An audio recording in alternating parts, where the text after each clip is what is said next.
우리 오늘 함께 보실 하나님의 말씀 우리 먼저 함께 봉독하시도록 하겠습니다. 마가복음 말씀입니다. 신약성경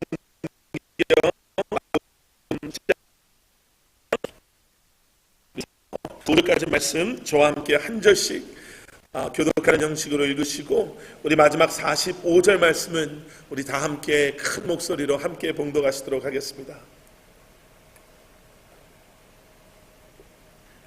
마가복음 10장 35절부터 45절까지 말씀입니다.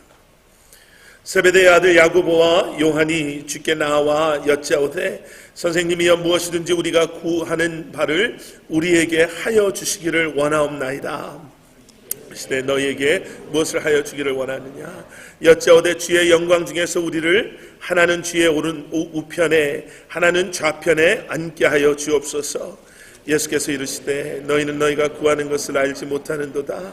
내가 마시는 잔을 너희가 마실 수 있으며 내가 받는 세례를 너희가 받을 수 있느냐. 그들이 말하되 할 수 있나이다. 예수께서 이르시되 너희는 내가 마시는 잔을 마시며 내가 받는 세례를 받으려니와 내 좌우편에 앉는 것은 내가 줄 것이 아니라 누구를 위하여 준비되었든지 그들이 얻을 것이니라.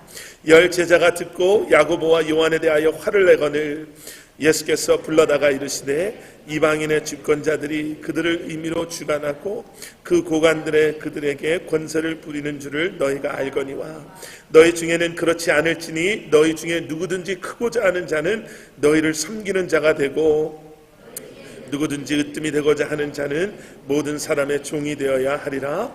인자가 온 것은 섬김을 받으려 함이 아니라 도리어 섬기려 하고 자기 목숨을 많은 사람의 대속물로 주려 함이니라.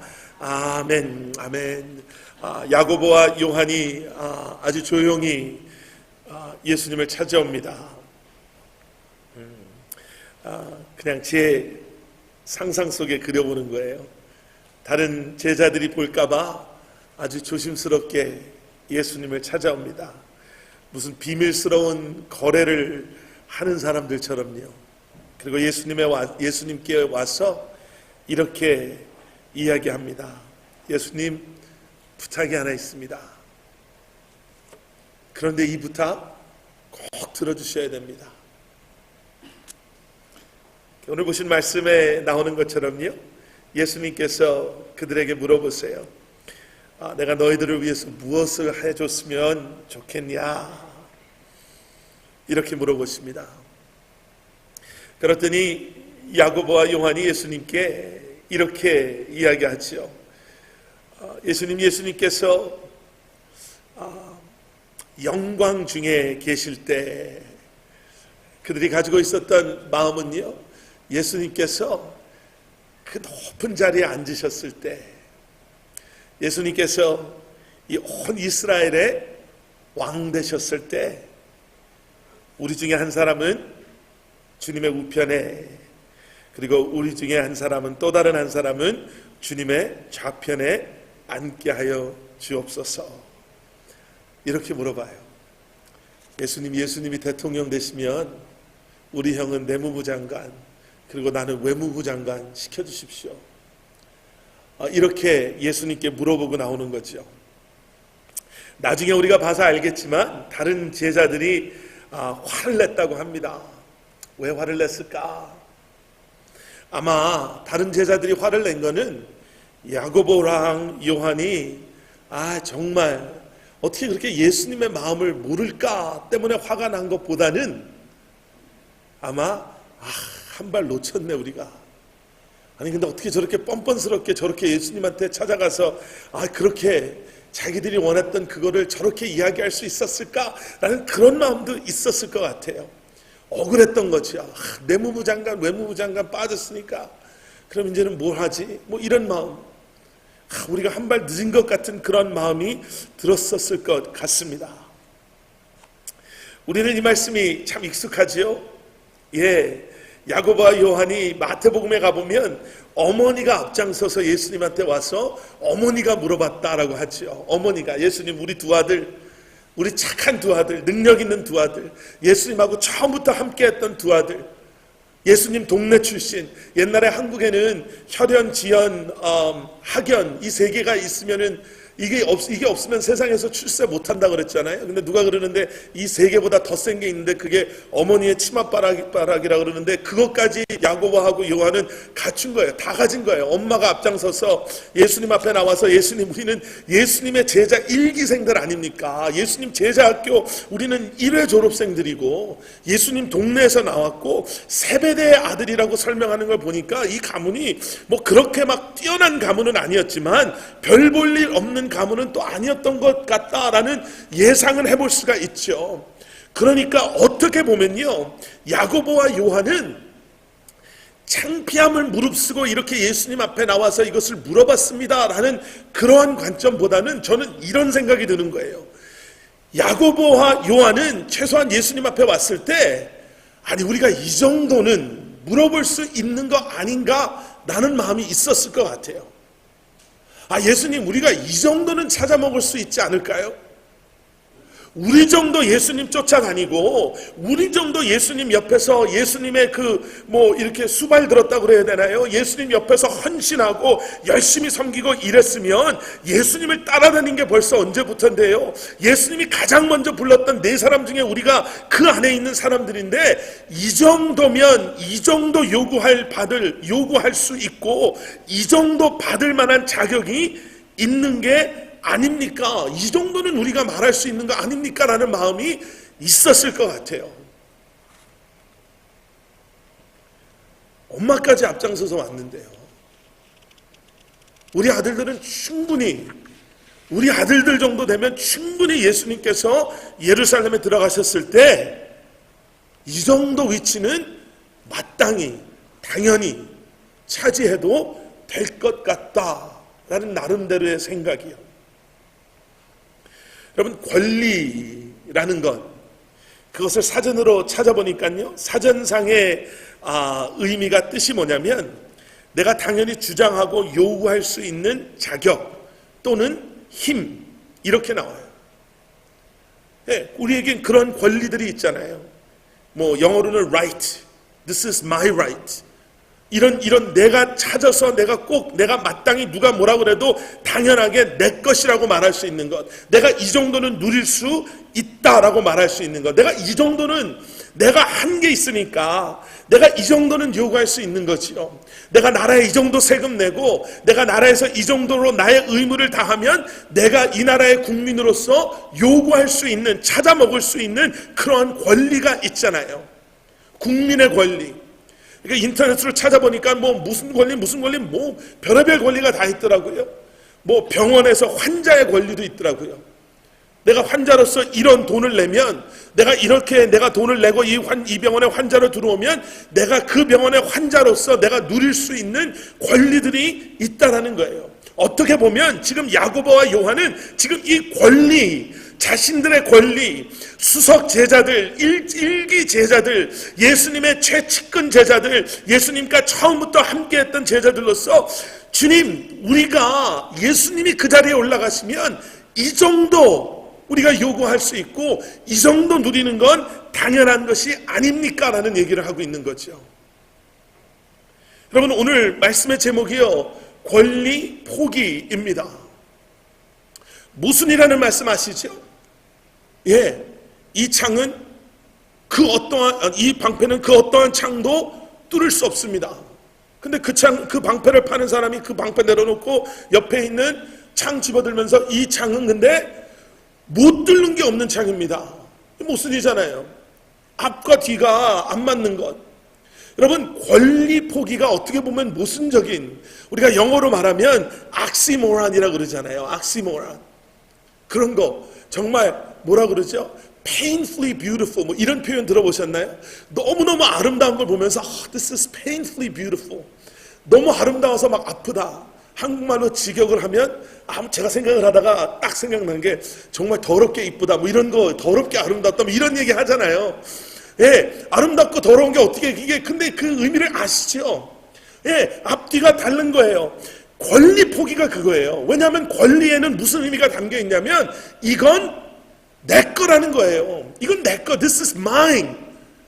내가 열심히 일해서 내가 벌은 돈, 내가 정말 노력해서 내가 이룬 것, 내가 이룬 성공, 내가 정말 정말 열심히 일해서 내가 누릴 수 있는 그러한 삶, 나의 것, 당연한 것, 마땅한 것, 누가 뭐라 그래도 내가 가지고 있어도 누가 뭐라고 할 수 없는 것이 나의 권리인데 그 뒤에 포기라는 단어가 붙어요. 여러분 가만히 생각해 보시면요, 우리의 개인적인 삶에도 권리 포기가 거의 모르겠어요. 기억나고 생각나시는 인시던트들이 있으신가요? 마땅히 내 건데, 마땅히 내가 누려야 되는데 내가 누구에 의해서 강요된 포기함이 아니라, 빼앗긴 것이 아니라 내가 내 안에 어떠한 또 다른 동기로 말미암아 포기하게 된 것. 여러분, 야고보와 요한이 지금 예수님 앞에 와서요, 예수님, 우리 생각에는 정말 우리 정도 했으면 예수님께서 큰 자리 하나 차지하셨을 때 충분히 예수님의 오른쪽 왼쪽에 앉혀달라고 말할 수 있다고 생각합니다 라고 얘기했더니, 예수님께서요 그 뒤에 나오는 말씀을 통해서 그들의 그러한 권리, 자기의 것을 찾아 먹으려 하는 것이 얼마나 잘못되어 있는 것인가를 설명해 주시고 말씀해 주세요. 권리 포기에 대한 것을 말씀을 하세요. 여러분, 예수님께서 그 다음에 무슨 얘기를 하시냐면요, 너희는 너희가 구하는 것이 뭔지 모르고 있다. 내가 마시는 잔을 너희가 마실 수 있느냐, 내가 받는 세례를 너희가 받을 수 있느냐, 이 말씀하시거든요. 그랬더니 이 두 제자가 그럼요, 예수님이 받으시는 잔 우리 받고 싶고요, 예수님이 받으시려고 하는 그러한 세례 우리가 기꺼이 받겠습니다, 우리가 할 수 있습니다, 이렇게 얘기했더니 예수님께서 39절 뒷부분과 40절에 뭐라고 말씀하시냐면, 너희는 내가 마시는 잔을 마실 거고 내가 받는 세례를 너희가 받을 것이다, 이렇게 말씀하세요. 여러분, 지금 예수님께서 말씀하시는 잔과 세례는 그냥 술 마시고 물 마시는 잔과 우리가 생각하는 그 세례만을 의미하고 있지 않습니다.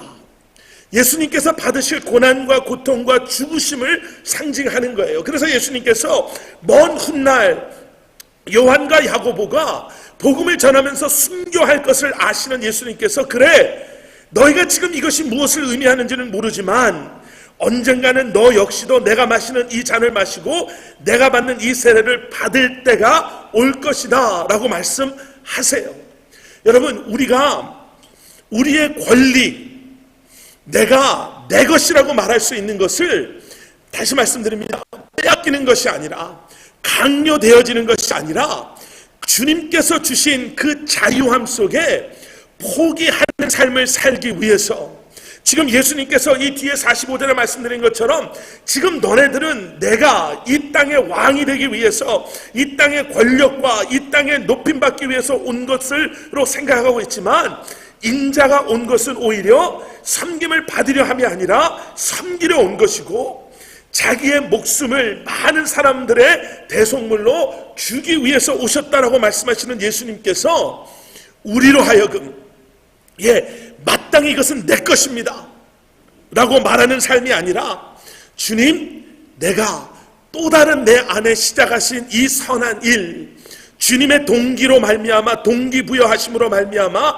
내가 나의 것마저도, 나의 권리마저도 내가 포기하는 삶을 살겠습니다 라는 고백을 하기 위해서 우리가 가장 먼저 해야 될 것이 무엇인가를 말씀해 주시죠. 제일 첫 번째 뭐냐면요, 세계관, 나의 관점이 변화되어야 합니다예요. 제자 둘이 어떻게 보면 화가 난 제자들도 마찬가지죠. 예수님을 오랫동안 쫓아다녔어요. 예수님과 정말 살을 맞대면서 매일매일 함께하며 먹고 자며 예수 그리스도와 예수님과 함께 했는데, 여러분, 그들의 관점은, 그들의 세계관은요, 아직도 높임 받으시는 주님, 그리고 그것을 통해 내게 허락되어지는 세상의 명예, 힘, 권력, 부, 편안함, 이것에서 벗어나지 못합니다. 예수님께서요, 성숙한 믿음, 성숙한 신앙이라고 여긴 표현하고 있지 않지만 주님과 동행하는 삶을 살면서 우리의 믿음이 성숙해지고 있습니다. 우리의 믿음이 지금 더욱더 깊어지고 있습니다 라는 것을 무엇을 통해서 우리가 알 수 있냐면, 여러분, 우리가 바라보는 이 세계, 우리의 세계관이 바뀌어야 돼요. 세상을 바라보는 우리의 눈이, 그 관점이 내가 목적 삼고 목표 삼는 나의 삶의 모습들이 달라져야 돼요. 지금 여기서 말하는 권리 포기는 빼앗김, 포기함, 단념함 이런 것이 아니에요. 성경에서 말하는, 그리고 성숙한 그리스도인들이 말하는 권리 포기는요, 우리가 약해서 무능해서 어쩔 수 없이 빼앗기고 내려놓고 다른 사람들이 가져가야 되기 때문에 어쩔 수 없이 내 손을 열고 놓아야 되는 그러한 개념이 아니라, 여러분, 성경이 말하는 권리 포기는요, 나의 세계관이 변함으로 말미암아 이제는 더 귀한 가치를 발견하는 거예요. 지금까지는 이게 중요한 줄 알았는데, 지금까지는 이 자리에 올라가는 게 중요하고, 지금까지는 이렇게 안정되고 편안하고 다른 사람들 눈에 보여지는 성공, 출세, 그래 나는 학연, 지연, 혈연 잘 타고 나서 나는 기회가 주어지고 나는 정말 운이 좋아서 남들이 없는 것, 남들이 하지 못하는 것 할 수 있어서 내가 정말 원하는 세상의 것들을 소유하고 내가 살아왔다라고 말한다면, 여러분, 예수님 만나고 예수님과 동행하는 삶을 살며 그 믿음이 멈춰있는 믿음이 아니라 매일매일 그 믿음의 깊이를 더하는 성숙한 믿음의 자리에 나아가는 하나님의 사람은 보는 눈이 달라지는 거예요. 가치관이 변하는 거예요. 이제는 예수님이라는 더 귀한 가치를 발견하고 그 분을 위해서, 그것을 위해서 다른 모든 것을 내가 내려놓고 그 소중한 그분의 손을, 그 소중한 주님께서 주시는 그러한 진정한 가치들을 내가 소유하고 붙잡고 내가 이것을 목적 삼고 목표 삼고 살아가겠다라고 결단하는 것이, 여러분, 권리 포기의 시작인 줄 믿습니다. 고린도전서 10장 23절 24절에 가보면요, 사도 바울의 이러한 고백이 있어요. 모든 것이 다 가하나 모든 것이 유익한 것이 아니요, 모든 것이 다 가하나 모든 것이 덕을 세우는 것이 아니니. 24절에 뭐라고 고백해요? 누구든지 자기의 유익을 구하지 말고 남의 유익을 구하라예요. 이 고백 안에 무슨 말이 있어요? 우리 안에 자유함이 있어요. 자유함이 있어요. 내 안에 자유함이 있어요. 아주 편하게 표현을 하면요, 우리의 구원은 우리의 행함이 아니기 때문에, 여러분, 우리의 행함에 대해서 우리가 구애받지 않아도 돼요. 그런데 사도 바울이 여기서 기준 삼는 게 너무너무 중요한 게 있어요. 다 할 수 있지만 나와 주님과의 그러한 깊은 그러한 교제와 동행함에 있어서, 내가 내 믿음의 성숙함에 있어서 이것이 나에게 유익하지 않는 것들이 있다는 거예요.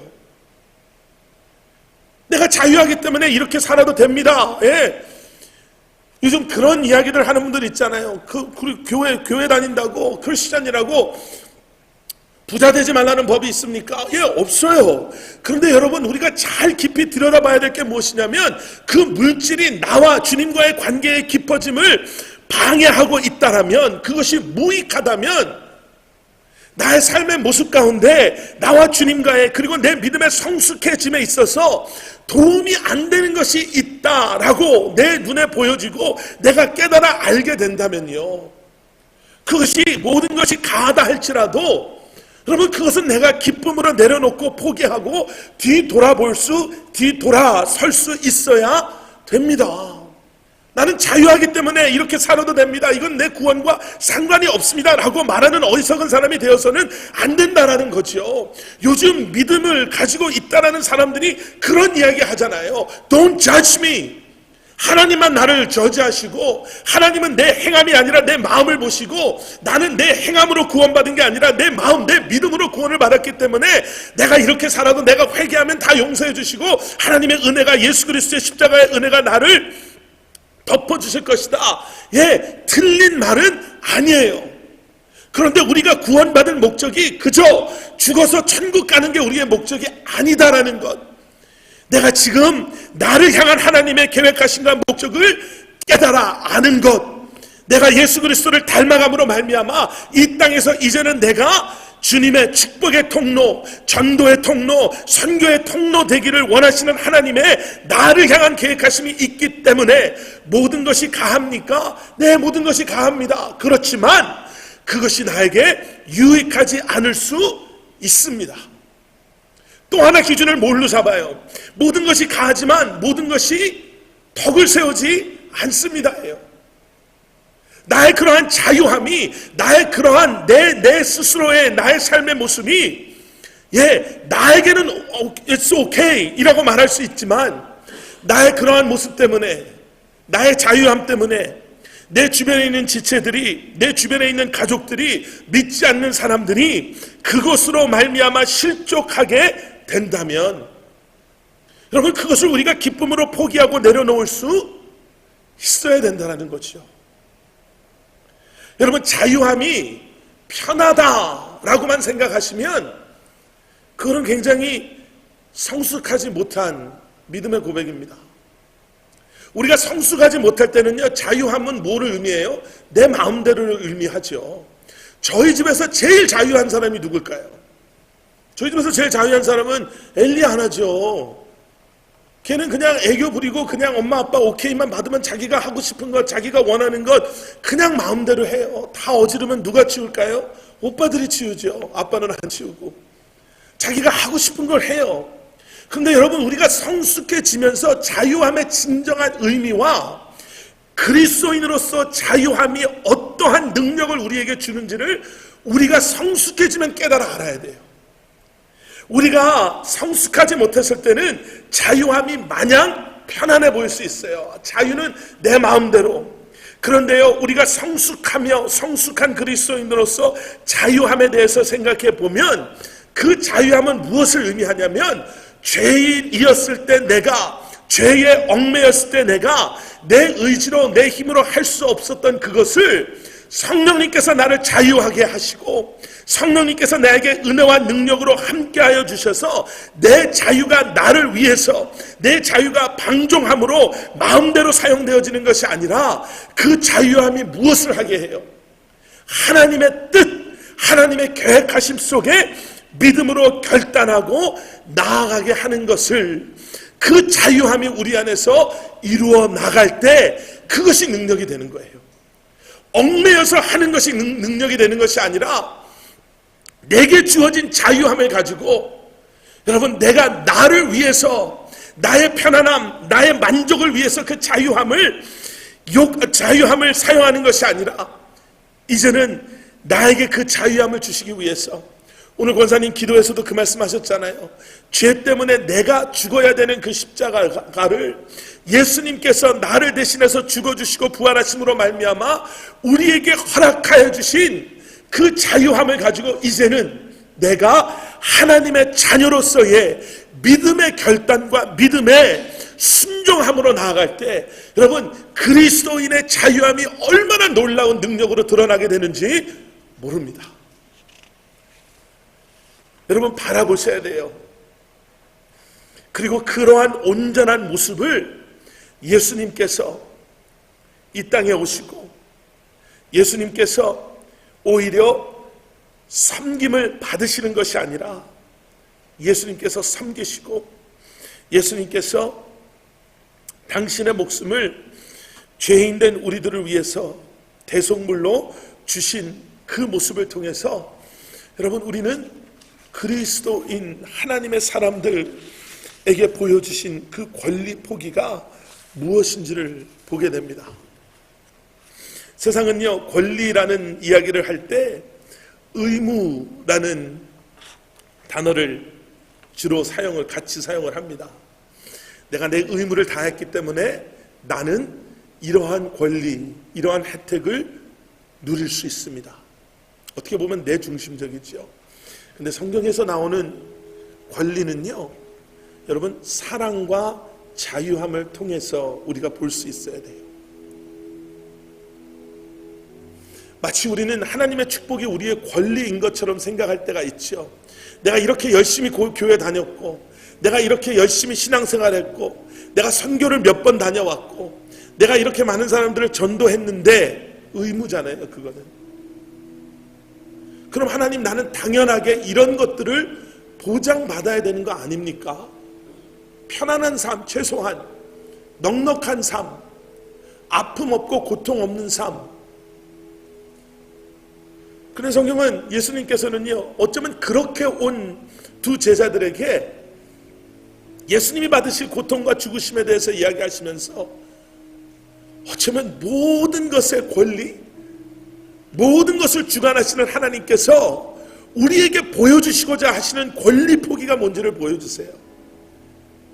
하나님이 하나님의 권리를 내려놓으시고 우리가 받아야 되는 고통과 우리가 경험해야 되는 죽음을 통해서 우리를 살리시고 우리의 문제와 어려움과 아픔 가운데 우리를 치유하시는 주님으로 이 땅에 오심을 보여주시면서 하나님의 백성들이 그러한 주님 앞에 권리 포기하며 살아가는 게,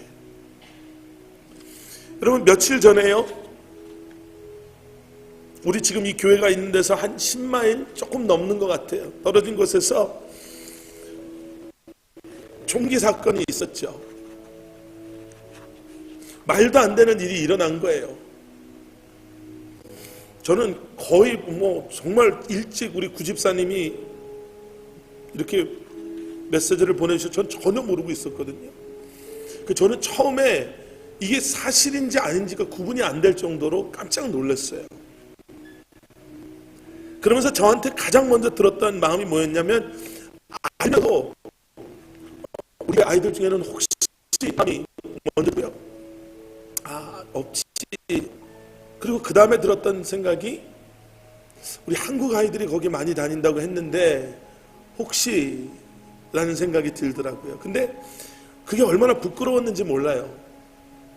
우리 아이들이 괜찮으니까, 우리 아이들은 그 학교 안 다니니까 마치 다행이다 라는 그 마음이 지금도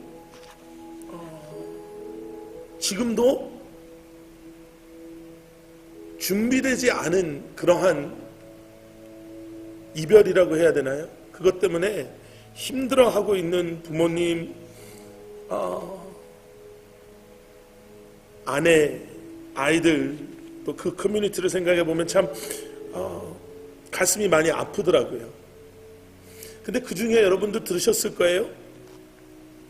등치 큰 풋볼 코치 하면서 선생님이 아니고 제니럴이라고 그러더라고요. 제니럴 그러면 학교 청소하는 분이에요. 근데 그분이 돌아가셨어요. 어떻게 돌아가셨냐면, 그 큰 등치를 가지고 아이들을 쏘려고 하는 그 상황에서 아이들을 이렇게 덮었다라는 거예요. 그 이야기를 들으면서 이 말씀을 다시 한번 생각해 보면서 이런 마음이 들었어요. 여러분, 의무가 그 아이들을 덮었을까요? 나는 이 학교의 제너럴이기 때문에 내 목숨 바쳐 아이들을 살려야 돼라는 마음이 있었을까요? 아니면 그분의 어쩌면 아이들을 향한 그 사랑의 마음이 거기를 덮었을까요? 여러분, 어머니들, 제가 어머니나 아버님들도 마찬가지겠지만요, 어머니들이 사랑하는 내 아이가 이 앞에서 어떤 위험 속에 있다면 여러분 생각하고, 나는 엄마기 때문에 이렇게 해야 돼 하고 몸이 반응할까요? 아니면 그냥 반응할까요? 여러분, 사랑이요, 얼마나 놀라운지 몰라요. 지난주에도 말씀드렸죠. 우리 안에 사랑이 동기가 되면 은혜 가운데 거하는 건 사랑이 동기되는 겁니다 라고 말씀드렸죠. 여러분, 사랑이 동기가 되면요, 사랑 때문에 우리가 움직이기 시작하면은요, 여러분 얼마나 놀라운 일들이 일어나는지 몰라요.